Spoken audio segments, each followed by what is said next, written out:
Assalamualaikum warahmatullahi wabarakatuh. Berjumpa kembali di channel M Rizky 130. Kali ini kita akan menceritakan kisah para wali Allah. Bagi kalian yang belum subscribe dulu ya, serta nyalakan lonceng notifikasinya agar tidak ketinggalan video terbaru yang bermanfaat.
Tersebutlah di daerah dataran tinggi Balangan, satu desa yang bernama Baluning.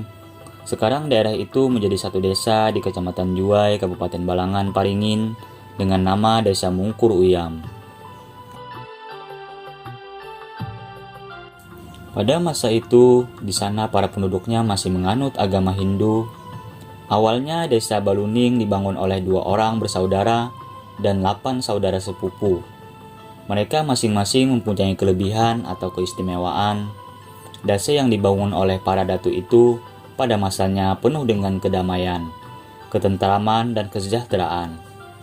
Hal itu karena desa tersebut dibangun dan dibina oleh para datu yang bijak bestari. Yang terkenal di antara para datu tersebut adalah Datu Surya Sakti Mangku Alam atau Patih Bantar Alam atau Datu Kandang Haji. Ia bersaudara kandung satu orang yang bijak bestari, yaitu Datu Intil. Di samping kedua bersaudara tersebut, mereka dibantu oleh saudara sepupu mereka yang juga para bijak bestari, yang antara lain, 1 Datu Limpai Susu, yang kedua Ayamah, yang ketiga Gerampa Alam, yang keempat Suryata Dungwani, yang kelima Satya Karsa, yang keenam Lambun Baran, yang ketujuh Tamiang, yang kedelapan Dayang Marak. Setelah membangun desa tersebut, para datu hidup penuh dengan kerukunan dan keharmonisan dalam hidup masyarakat. Mereka hidup saling tolong-menolong antara satu dengan yang lainnya, hingga pada suatu masa terjadi perselisihan di antara para datu tersebut, di mana Datu Surya Sakti Mangku Alam atau Patih Bantar Alam tersebut dikucilkan dari pergaulan masyarakat oleh para datu lainnya.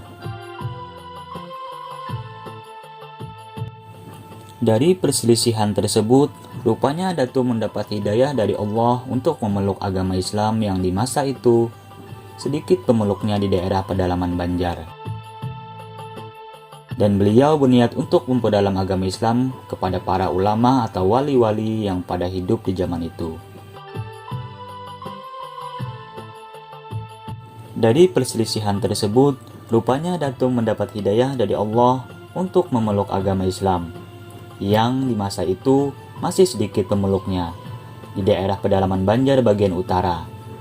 Dan beliau berniat untuk memperdalam agama Islam kepada para ulama atau wali-wali yang hidup di zaman itu, dan kemudian meneruskan menuntut ilmu ke Mekah Al-Mukarramah dalam waktu yang lama.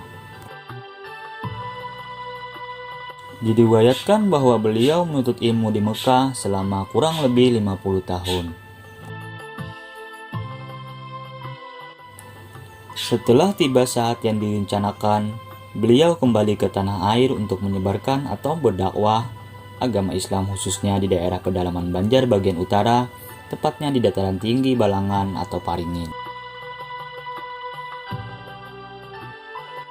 Juga diceritakan bahwa Datuk Surya Sakti Mangku Alam alias Patih Bantara Alam atau yang lebih dikenal dengan sebutan Datuk Kandang Haji, setelah beliau masuk Islam dan sudah selesai mengerjakan haji serta menuntut ilmu di Mekah, beliau pulang membawa benda-benda sebagai berikut. Yang pertama tanah, yang kedua cukmar atau senjata, yang ketiga petaka, yang keempat Al-Quran yang ditulis dengan tangan, yang kelima jubah, yang keenam surban, yang ketujuh kopiah palung, yang kedelapan piring malawen, yang kesembilan tombak, yang ke-10 terompah. Di antara benda-benda pusaka yang beliau wariskan kepada keturunan dan cucu-cucu, masing-masing mempunyai kelebihan atau karomah.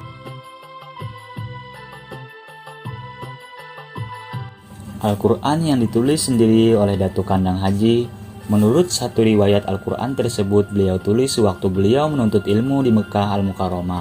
Al-Quran tulisan tangan ini sekarang tidak diketahui lagi keberadaan dan penyimpannya.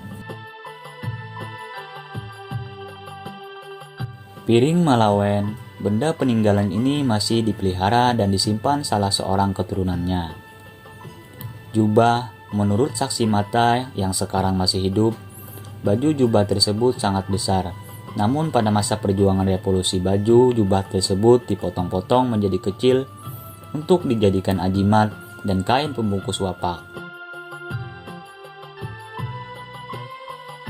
Surban, demikian juga surban Datuk telah habis dijadikan ajimat dan kain pembungkus wapak pada masa perjuangan melawan penjajah. Kopiah palung, menurut salah seorang saksi mata yang sekarang masih hidup, kopiah palung tersebut sangat besar dan dapat diisi satu gantang beras, masak atau nasi. Tetapi sangat disayangkan kopiah palung itu kini tidak diketahui lagi keberadaannya. Sepasang terompah atau sandal peninggalan Datu yang ditinggalkan Datu menurut salah seorang penulis sejarah dapat ditemukan di daerah Paringin. Namun sampai saat ini tidak seorang pun yang mengetahui keberadaannya. Cukmar atau senjata berupa tombak, asal mula Datuk Kandang Haji mendapatkan cukmar itu adalah ketika Datuk Kandang Haji berangkat ke Tanah Suci Mekah untuk menunaikan ibadah haji sekaligus untuk menuntut ilmu agama di sana, yaitu saat beliau membawa mata sumpit yang telah mengenai barok. Entah bagaimana ceritanya, mata sumpit itu dihurupi atau ditukar oleh seorang dari suku Baduy di Tanah Suci Mekah tersebut. Kemudian ketika beliau pulang dari Tanah Suci tersebut, cukmar tersebut beliau bawa pulang. Menurut cerita, cukmar ini adalah senjata Datu yang biasanya beliau disilipkan di pinggang. Sekarang cukmar ini digunakan sebagai tongkat untuk khotib atau berkhotbah di Masjid Jannatul Ma'wa, Desa Buntu Karau, Kecamatan Juwai. Cukmar ini pernah dicuri, namun sang pencuri menjadi hilang ingatan atau gila karenanya.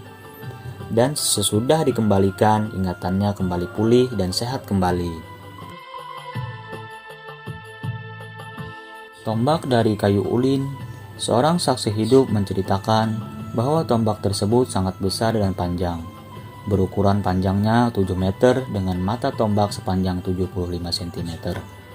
Dan gagang tombaknya sepanjang 6 meter dengan diameternya sebesar gelas minum. Senjata tersebut adalah senjata yang Datu pergunakan untuk berburu. Saksi hidup tersebut menceritakan bahwa ia ikut mengangkut dalam sebuah gerobak bersama 6 orang temannya untuk memindahkannya dari desa Lamida Bawah.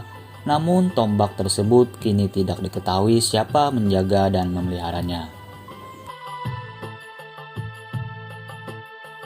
Petaka masjid. Petaka masjid tersebut dapat ditemukan di Masjid Jannatul Ma'wa, Desa Buntu Karau.